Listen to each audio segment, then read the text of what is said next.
오늘 두 번째 주도 섹터 열어주시죠.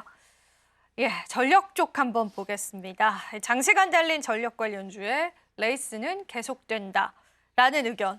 부장님 어떻게 생각하세요? 계속 달릴 수 있을까요?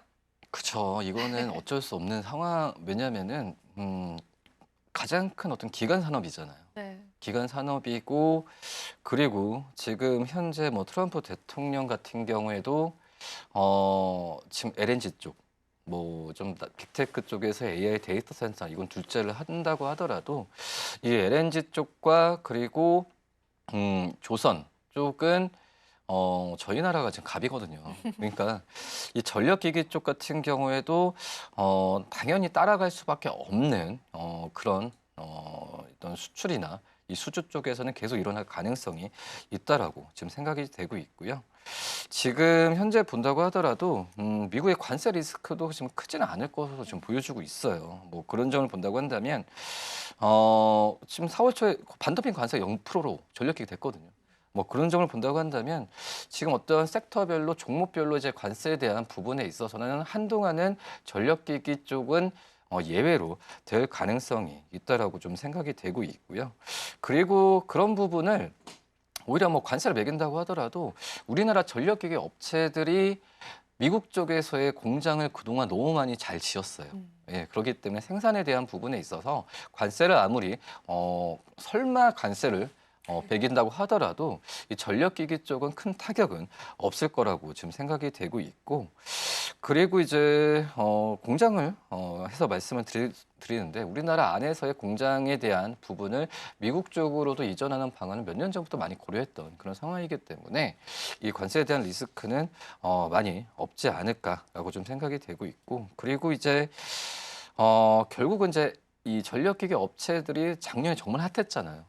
그 부분은 여러 가지 뭐 실적으로도 검증이 됐던 상황이고, 그리고 가장 어떤 펀더멘탈적으로 중요한 부분이 이 3, 4년 동안의 수주 잔고가 지금 쌓여 있는 게 뭐 조선주와 마찬가지로 눈에 지금 보여주고 있는 그런 상황이기 때문에 저도 향후 2, 3년간은 이 실적에 대한 부분은 큰 변화가 없지 않을까라고 좀 판단이 좀 되고 있습니다. 네, 좋습니다. 자, 일단은 미국 측에서는 이제 국내에 관한 전력 관련 기업들을 당연히 우호적으로 바라볼 수밖에 없는 환경입니다. 그간 미국 쪽에서 굉장히 많은 이제 설치를 잘 해왔던 이력들도 있다 보니까 관세를 매기기도 사실은 조금 애매한 분야인 것 같아요. 그래서 관세 리스크도 조금 완화가 되면서 우리가 사업적으로 경쟁력을 내세울 수 있는 그런 분야인 것 같아요. 근데 이제 저희가 이제 외국인 매수 쪽을 보면은 최근에 그래도 전력기기 쪽, 전선 쪽을 조금 담아내는 게 보여지긴 했거든요.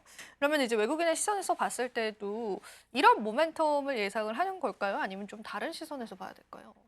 일단은 그 전에 전력기기 업체들이 미국 쪽 AI 데이터 센터 이쪽으로 하면서 주가 좀 많이 오른 이후에 어떤 미국발 모멘텀이 좀 꺼지면서 뭐 빅테크 기업들, 반도체 기업들이 떨어졌을 때 같이 떨어졌었거든요. 네. 뭐 그런 점에서 저는 이제 저가에 대한 매수 관점으로 이 기업들에 대한 관심을 가져야 되지 않을까라고 좀 생각이 되고 있었고, 그리고 이제 그때 이 마이크로소프트 데이터 센터 증설 중단 소식이 있었어요. 그런 점에서 전력기기 업체들이 그런 부분을 좀 따라서 피해를 좀 봤었지만 이 수주 잔고나 여러 가지 면에서 본다고 하면은 펀더멘탈상으로 저가 매수가 아니라 저평가 구간에 분명히 좀 있다라고 좀 생각이 되고 있거든요. 그렇기 때문에 외국인들의 지금 현재 어떤 매수 포지션이나 여러 가지 면에서 본다고 한다면 지금은 많이 떨어지고 펀더멘탈적으로 이상이 없는 이 코스피 어떤 대장주 쪽으로의 매수 관점이 항상 지금 열려 있는 상황이기 때문에 저는 외국인들의 매수 관점은 계속 이어질 가능성이 있지 않을까라고 좀 생각이 되고 있고, 그리고 이제 이 트럼프 대통령이 이 당선 전에 이 공약이라고 한다면은 뭐 첨단이나 전통 제조업에 대한 부분에 있어서는 저는 그 정책은 계속해서 지금 내놓을 가능성이 있다고 판단되고 있어요. 당연히 어떤 AI 쪽은 두 번째라고 한다고 하더라도 기간 산업 쪽에서의 이 공약은 지킬 수밖에 없는 구조로 가기 때문에 이 트럼프 정책에 의한 주가에 대한 변동성을 생각한다고 하더라도 이 전력기기 업체들한테는 매수 관점으로 접근해야 되는 게 맞지 않을까라고 좀 생각이 됩니다. 네. 좋습니다. 외국인의 매수 역시도요, 저가 매수세에 관한 포지션으로 보여진다라는 게 좀 포인트일 것 같아요. 그간 또 전력 관련 주들이 조정을 받았던 구간들이 있기 때문에 우리는 또 한 번의 투자 전략들을 가져갈 수 있을 것 같습니다. 여러분들 잘 복기를 해보시고요. 그렇다면요, 부장님, 전력막 확충 법안도 어느 정도의 진척을 보이고 있습니다. 이 부분 역시도 이 전력주들에 관해서 큰 수혜로 부각이 될까요? 이게 또 실적으로도 연결이 될까요? 어떻게 보세요?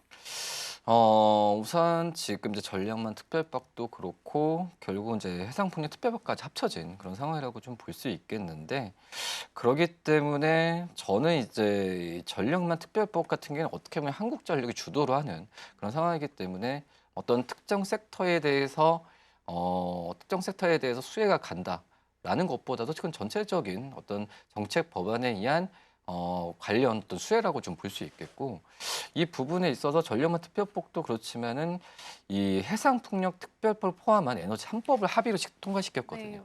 예, 그렇기 때문에 지금은 전력만 특별법에 의한 섹터보다도 이 해상 풍력 특별법 미를 좀 관심 있게 가져야 된다라고 한다면 역시 해적 케이블이나 이 전선을 본다고 한다면 LS겠죠.